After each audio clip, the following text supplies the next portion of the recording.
Think of your favorite game. Now think of how fast you can be in one sitting without any breaks. That's what speedrunning is in a nutshell.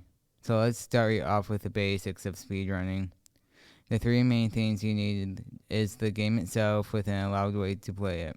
Some leaderboards will allow emulators when others don't, for example, so you need to play on the game's platform or console. The next thing you need is a way to record the footage. This can be done in many ways. Most of the time, recording from your phone is allowed as long as the video is clear and the audio is audible. But if you want higher quality from a console, you can get a capture card that can be connected to a PC. Finally, you need a way for the footage to be online. The two best ways are uploading to YouTube or live streaming to something like YouTube or Twitch. Just make sure that the video will not be deleted after a certain amount of time for Twitch. This is optional, but if you want an easy way to keep track on how you're doing and on PC, download LiveSplash. That is the most used stopwatch for speedrunning. Next you want to figure out the category you want to play. Most of the time there will be any percent and 100%. But there may be other games that have different names. Be sure to read the rules on starting and stopping and on glitches. Now that you are ready to speedrun, let's talk about glitches and tricks. As I have no way to know about the game you are playing, I'll be talking about glitches and tricks in the game The Legend of Zelda Ocarina of Time. For simplicity, I will refer to it as OOT. Before I tell you about glitches in OOT, how fast can you beat it in one sitting, with only restroom and water breaks? I assume you said something about 5 hours. What if, using glitches, you can beat the game in around 3 minutes and 52 seconds? One thing in the speedrun you may notice is that they play in Japanese.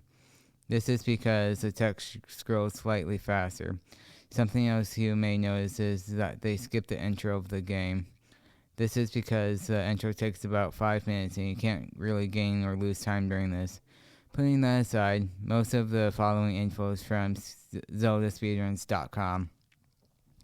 The main glitch is called Stale Reference Manipulation, or SRM. In a nutshell, quoting the site, SRM is a glitch which overwrites certain parts of the game's actor data and code to SRM is a glitch which overwrites certain parts of the game's actor data and code to arbitrary values by unloading actors and loading something else in their place.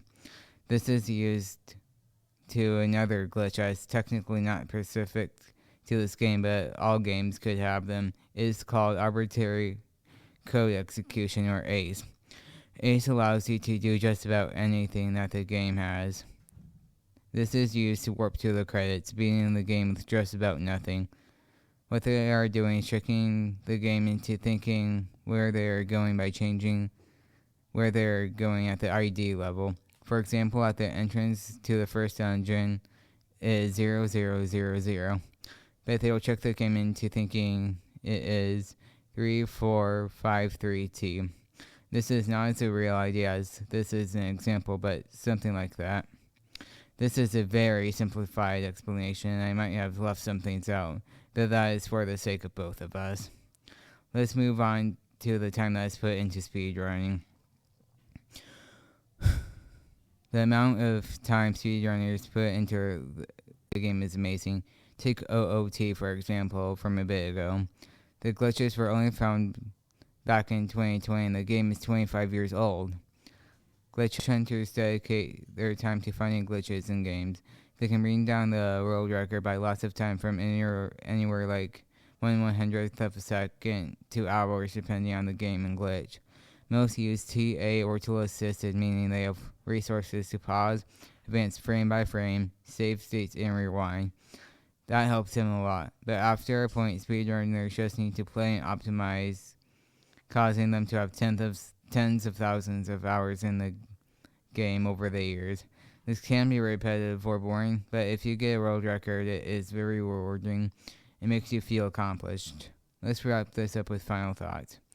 Although speedrunning is fun, it's not for everyone. I hope you found this informative and fun, and I hope this inspires you to try to speedrun your favorite game. I wish you luck on your attempts.